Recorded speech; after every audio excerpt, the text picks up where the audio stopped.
Bienvenidos a Capítulo por Capítulo, un recorrido por el libro más grande, el mayor regalo a la humanidad, la palabra de Dios, la Biblia. Y vamos a recorrerla capítulo por capítulo. 7 minutos al día, 7 días a la semana. Acompáñanos cada día y compártelo con otros, para que también se unan a este viaje que transformará sus vidas. Nos detendremos en lugares inesperados del camino y seremos desafiados. Algunos versículos despertarán asombro y curiosidad, y habrá capítulos que serán instructivos, en otros encontraremos gozo e incluso consuelo. Seremos confrontados y querremos cambiar, pero en definitiva, el viaje valdrá la pena. La mejor manera de aprovechar este podcast es leer el capítulo que estamos tratando, antes o después. Es su palabra la que transforma.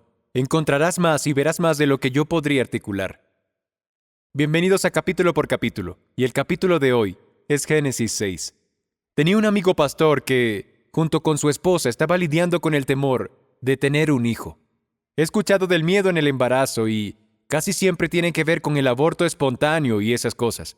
Tiene que ver con parejas que no quieren volver a pasar por el dolor de celebrar la noticia de estamos embarazados y luego tiempo después decirle a esas mismas personas perdimos al bebé. He visto esto demasiadas veces.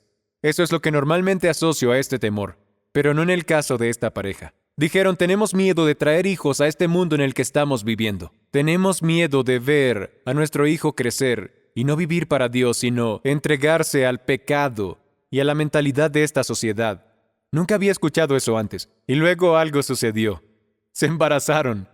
Y parece que el miedo se fue y esto fue lo que me dijeron. Vamos a llamarlo Noé. Había algo significativo en ese nombre para ese niño.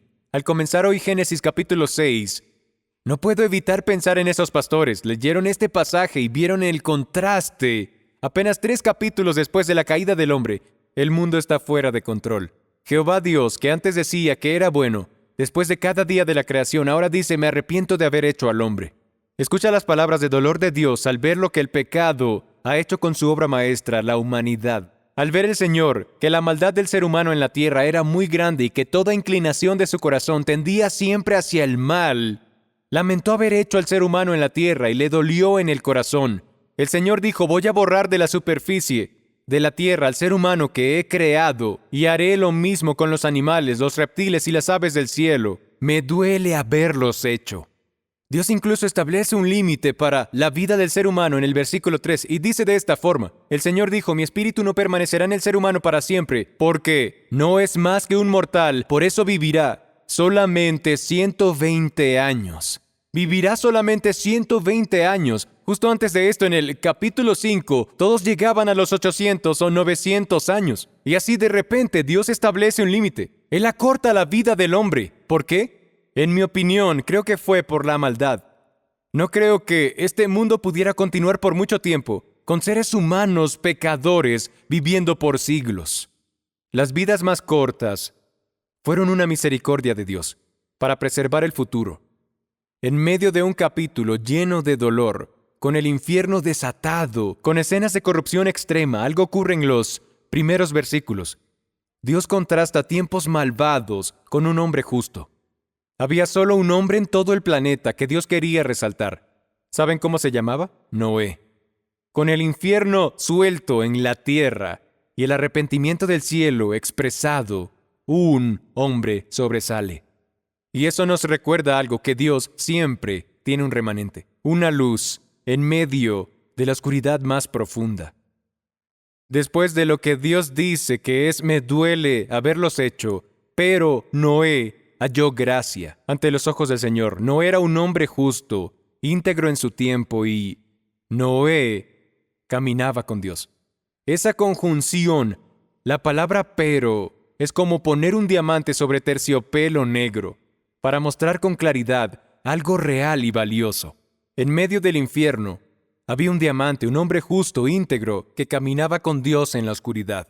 En medio de todo esto, el testimonio de un hombre destaca de varias maneras. La Biblia dice que Noé halló gracia, fue justo, íntegro y caminó con Dios. Y es bueno analizar que, humanamente hablando, Noé debería haber perecido en el diluvio, pero Dios lo rescató. ¿Por qué? Por hallar gracia ante los ojos de Dios. Hallar gracia es una expresión que veremos en las Escrituras. La gracia es como un reflector sobre el siervo de Dios. Es la bendición, protección, apoyo y dirección de Dios. La gracia suele verse con mayor claridad porque aparece en medio de las peores condiciones. Noé halló gracia en las peores condiciones y la gracia cambia las estadísticas. No se convirtió en un número más. Se convirtió en el testimonio de Dios en la tierra. La gracia fue lo que rescató a Noé de hombres malvados. Él caminó en justicia, tenía una convicción interna que lo gobernaba. No fue influenciado por la opinión popular ni por estilos de vida contrarios a Dios. Era íntegro, es decir, que cada área de su vida estaba rendida a Dios. No había puertas abiertas para que el enemigo estableciera dominio.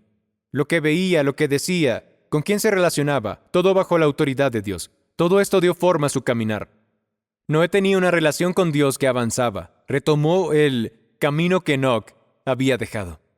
Noé es esperanza para padres que envían a sus hijos a escuelas públicas y universidades, donde se les lanza todo tipo de filosofías anti-Dios y tienen que lidiar con eso. No es esperanza de que se puede caminar con Dios en un mundo que ha perdido el rumbo. No es la esperanza de que la justicia es más fuerte que la maldad. Noé es un testimonio de que Dios muestra su favor sobre su pueblo en medio de las peores condiciones. Así que cuando ves lo peor ocurriendo en el mundo, busca lo mejor de Dios. Siempre hay un Noé en algún lugar de la oscuridad. A veces hay que mirar un poco más allá y con atención. Pero ahí está. Está en tu campus, está en tu trabajo, está en el vestidor, está en tu oficina. Dios siempre tiene Noés. Siempre hay esperanza cuando todo parece oscuro. Y la experiencia empieza con una persona piadosa. Nunca he conocido a ese niño llamado Noé que nació de esos dos pastores. Pero creo junto con ellos que su Noé se levantará con el favor de Dios en su generación. Gracias por ver capítulo por capítulo. Cada capítulo del libro más grande, la Biblia, la palabra de Dios. 7 minutos al día, 7 días a la semana. Nos vemos mañana.